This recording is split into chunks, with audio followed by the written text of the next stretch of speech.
Hello and welcome back to NoStressDDS podcast.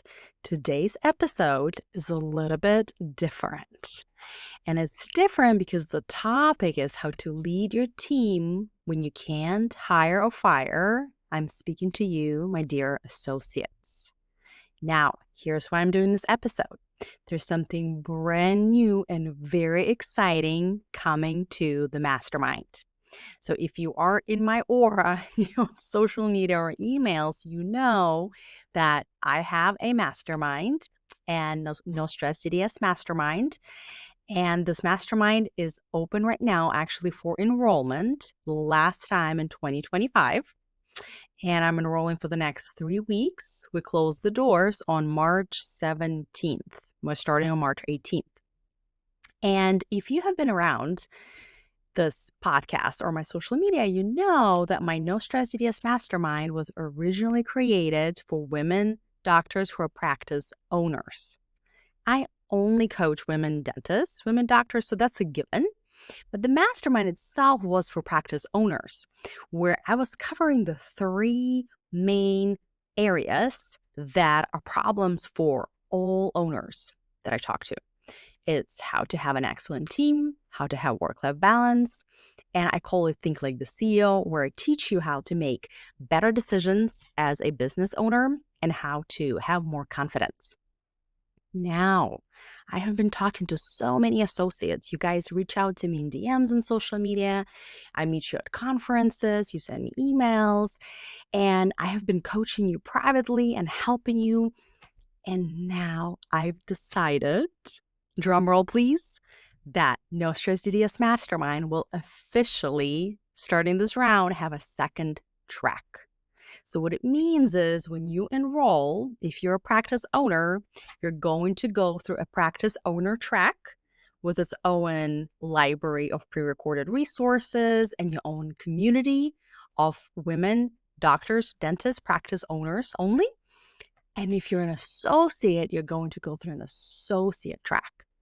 And if you're somebody who is an associate but is currently actively considering purchasing your practice, talk to me and I'll help you decide which track to choose.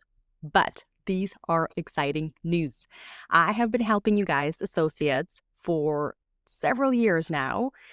And I decided, why not join the party?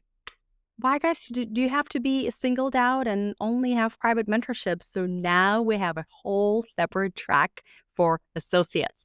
That is why today's episode is specifically for you guys.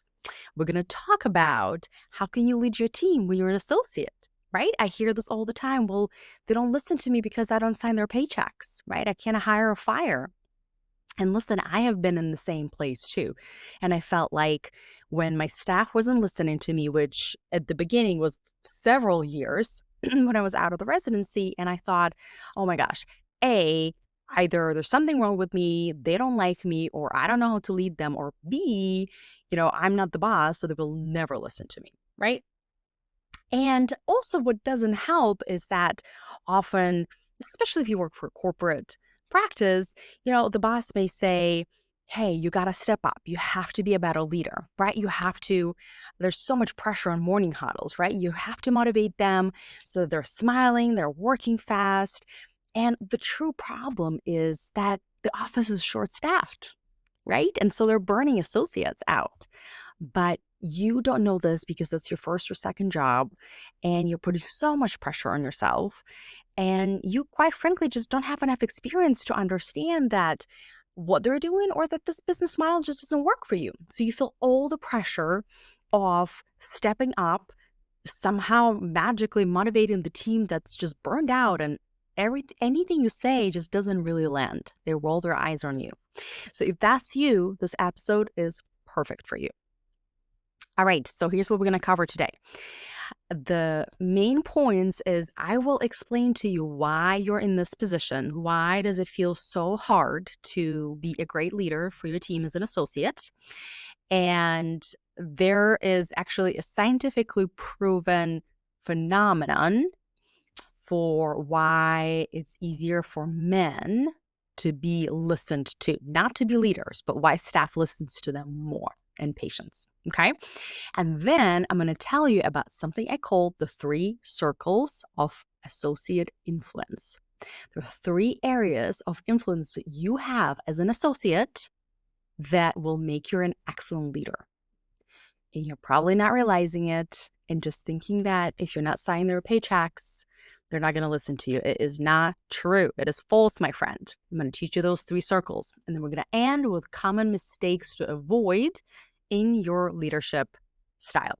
All right? Okay, let's go. So there is this hidden power dynamic between your boss and the staff and you as an associate and a staff, especially if your boss is a man, right? You go into the practice and the girls, because typically staff are women, there could be men too, but they are kind of treating you like one of them, and we're kind of buddy, and they don't really listen to you. And then the boss shows up and like the power dynamic shifts, right? And we typically think, okay, we are not, I'm not the boss, right? I'm not signing their checks, so probably that's why. But actually, there is more to it. Especially, like I said, if your boss is male, or maybe you have another colleague, another associate who is a man, regardless whether older or younger, there is a documented thing in medicine. Go ahead and look it up on PubMed. It's called gender bias in medicine. So what that means is that our staff and patients are biased to see male colleagues, male doctors, as more knowledgeable, as more authoritative, as more, in control and right. And so they listen to them better than they do to us women. Even if a female doctor is older and more experienced, like visibly older. I coach in this all the time. I've experienced this all the time. I'm sure you've experienced this too. But before you knew this about the gender bias in medicine, before you knew that this is an actual phenomenon, you think that something's wrong with you. You're not as worldly, you're not as experienced, you're kind of boring, you don't have as much to offer. None of this is true. It's all nonsense. It's just the stuff that your brain tells you because that's what our brains are programmed to do, be negative. None of it is true. Staff is just programmed, and patients. It's a bias, right? It's like through generations, typically men were physicians and dentists, right? And so they just look at a male figure as somebody who knows what they're doing, even though most of the time, a lot of the time, you know much better how to do the work. You're a lot more ethical. You definitely have better bedside manners. And yet, when he says what he needs to do, it gets done, right? And sometimes, let's be honest, sometimes some male doctors are kind of sloppy. And assistants are like the motherly nature in us, the very one that prevents business owners, by the way, from having very streamlined teams. Like this motherly instincts kick in. And same thing for the staff. These assistants kind of feel bad for the male doctor that he is, grabbing wrong instruments or grabbing like double gloves. And so they start doing extra work to help him out of that caretaker, motherly personality. And they don't do this for you because you're one of them, right? So that's why, okay? So if you are currently an associate, woman associate listening to this podcast, and you have other male doctors in the practice, and it seems like the staff and patients are listening to those doctors or having more or having better experiences with them or connecting better, it is not necessarily because you don't know how to connect with people, or you're not that smart, or you're not that worldly, or nobody just listens to you. It has nothing to do particularly with you. It's just for all of us women. It is what it is. It's gender bias. Not a problem. I'll tell you what to do with it, okay? Now, here are the 3 circles of influence as an associate that you have, you're probably not realizing, that will help you step into that authority that you already have. And when you do, your team will listen to you better. So circle number 1 is your clinical excellence. You are a doctor, my friend. They are the team. They don't have the education that you do. Even if you just graduated, I don't care that their ink on your diploma is still wet. You still know a lot more than they do. And I want you to own it. Not in a way when you're arrogant and you are like putting them down and stuff like that. Of course not. And I'm sure you're not doing this. But remind this to yourself. Even when you're not sure what to do in a clinical case, you're still light years ahead of your staff. When you just remind this to yourself, you will show up differently. So even if you're not the boss that are signing their checks, to pay them salary, you're still the doctor. You're still the highest in command when it's you and your staff. So please remember this and own this. That's step number 1. Step number 2, or circle of influence number 2, is let's start building authentic relationships with your staff, but without oversharing. Okay? So I see typically with associates these 2 extremes. Either we are best buddies and we are talking about everything, and when there's a difficult case, we just have this verbal vomit and we tell them everything that went wrong and everything that we are unsure about ourselves and our skills, just like a lot. It makes us feel better in the moment. And then typically it makes you feel terrible later on because you're thinking, oh my gosh, I overshared. Now they're not going to respect me. Now they're not going to listen to me. And you're not wrong, right? It's not like they won't at all listen, but you are blending. You are, what's the word? You are blurring that boundary that there is between you being the doctor and them being the staff member. Okay. So what you want to do is, and then there's another extreme, right, of those associates, and I've been both, who are like the ice queen, comes to the practice, like kind of says hello to everybody and just goes in her room and works, and then comes out, does the work, get in and get out, right? We're only like working on the mouth here and not on people. That's an extreme. It's less frequently happening. Typically people go more in the people pleasing and oversharing side, but sometimes we go into the other extreme. So none of these is what I recommend. What I recommend is building authentic relationships, right? That means genuinely ask people about themselves, genuinely care, take some notes, remember who has how many kids and what their names are, okay? You don't have to be sharing everything and all your insecurities about, I don't know, finding a husband or having a second baby or how much student loans or how you don't know how to do this filling or a veneer or how you suck at class 2s on growing children, right? Like we don't have to say that, but basic small talk, but authentic relationship. Authentic means you actually give a crap about them, but without oversharing. Here's where I usually get the question, okay, Jana, is that okay to go out with my staff? Is it okay to have lunch, dinner, drinks, like hang out after work? Here's my rule of thumb. Of course, again, disclaimer, you can do whatever you want, but here's what I have seen works best after coaching a lot, probably close to 100 of associates right now, and what had worked for me as well. I've been an associate for 8 years and a dentist for 15, is something smaller like lunch or maybe share coffee is great, but not drinking together. Maybe like if it's a team building, activity and we go bowling or something, have a drink. But if you're lightweight, maybe don't even drink at all. But not more than one. I wouldn't even have two. Okay, you still want to maintain cohesiveness and your your composure, and you're still the doctor. Okay, so this is kind of where I recommend. Like lending money, I don't recommend. Like things like that, I don't recommend. This is blurring the boundary, and you can get in trouble.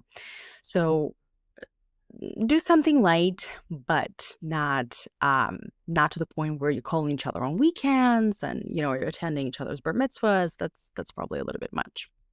You actually, here's a note. It works well when you leave the job. If you leave the job and you want to stay friends, that's totally fine. But while you're in that role, to maintain your authority, it's best to not hang out too much outside of work. Okay? All right. So third circle. So first circle was remember that you're the doctor. Remember that you know more than them, even on your worst day. Okay, you still have that authority. And that authority puts you like in the hierarchy above them, in charge of the whole situation, not above them as a human, above them as like a chain of command when it comes to making decisions in a dental practice. That's what I mean by that. Because of your DDS DMD diploma. Okay. Number 2 is create authentic relationships, but without oversharing. And the circle of influence, number 3 for associates, is work on creating systems that work for everyone. This is the biggest misconception that I see from many associates who think, well, I don't own this practice, so why would I hustle and create scheduling templates or like, appointment templates or like put any effort into organizing the day? Well, 2 things, my friend. Number 1, sure, you're not an associate. You don't have to invest into this particular practice, but A, this is a very damn good practice run for you if you ever consider being a practice owner to kind of test things out on this practice, right? Why not? Like, you're not the one who's going to lose the bottom line if like that system doesn't work out, but if it does, like you are learning. And even if it doesn't, like you are like, this is your testing ground. You're testing things that you can do in your practice in the future, and you're being paid for learning. This is amazing, right? We pay in dental school. For some residencies in ortho, you also pay to be educated. Here, you are being paid to gain knowledge, to get educated. This is phenomenal. Take this. Okay, this is how I took it.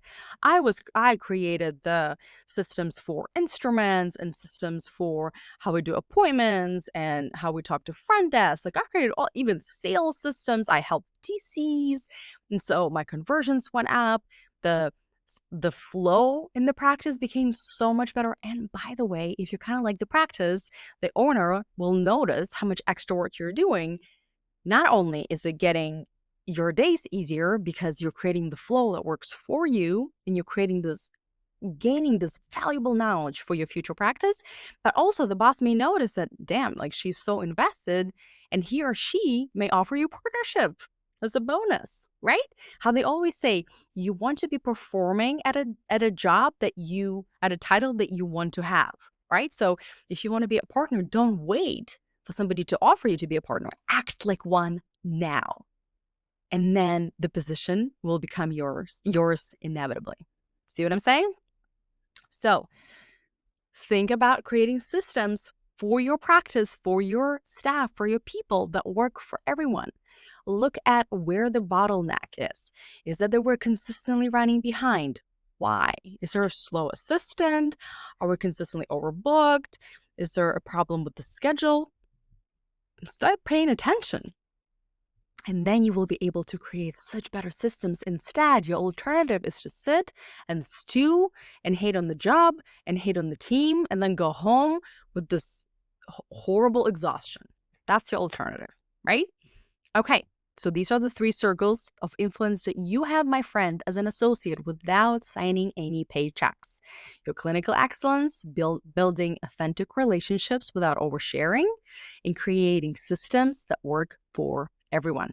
All right, let's talk now about the common mistakes that you as an associate want to avoid. Mistake number 1 is getting caught in office politics. Self-explanatory, okay? Remember I told you how much we want to be involved. We want to genuinely care about other people. We don't want to gossip. We don't want to be everybody's best friend and get into all the nitty-gritty of everything. That actually leads me to mistake number 2 is trying to be everyone's friend. You cannot be everyone's friend even outside of the practice, outside of dental office, right? Not everybody's going to like you. Not everybody likes me. That's totally fine. Do you like peach pie? Do you like a peach pie? Is peach pie great? Well, it depends if you like it, right? Some people, I love peaches. Do you like peaches? Maybe you hate peaches. So you're not going to like a peach pie. I love a peach pie.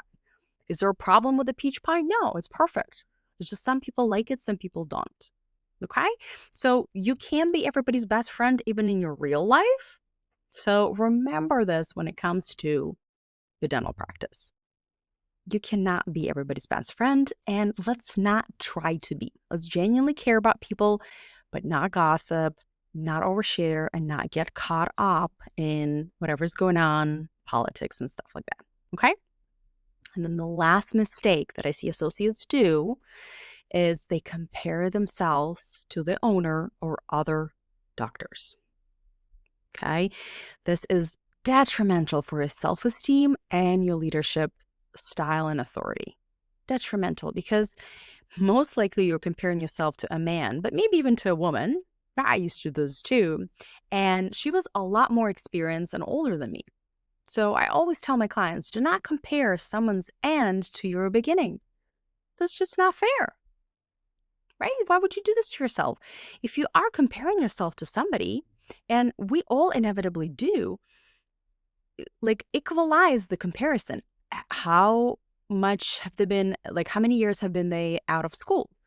What kind of school did they go to? Like how much training they had? How long have they worked at this practice? What's their life like? Have they traveled a lot? Do they have kids? Well, then that makes sense why they can relate to patients better when it comes to the kids stuff or maybe like travel or just current news. I don't watch news ever. Ever. Before I met my husband, who's obsessed with reading and watching news, I did not know what was going on in the world.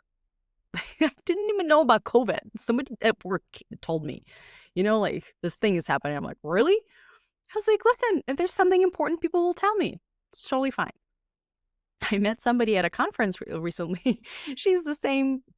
She has the same relationship with news like me. When the Hurricane Katrina happened, she was talking to her mom. Mom was like, and she goes, "What hurricane?" She's like, "Hurricane Katrina? You're not aware of that?" Right? Some people are not. It's totally fine. So maybe you're not into current events. Maybe you're not into news. So that means that you're not going to be able to chit chat as well with the patients as the owner or another doctor. And maybe this is something you want to change, but be careful when you're comparing and letting your brain tell you how much you suck, how you don't connect as well, and it affects your reputation and it affects, maybe your production and all these things, right? Just be very careful who you're comparing yourself with.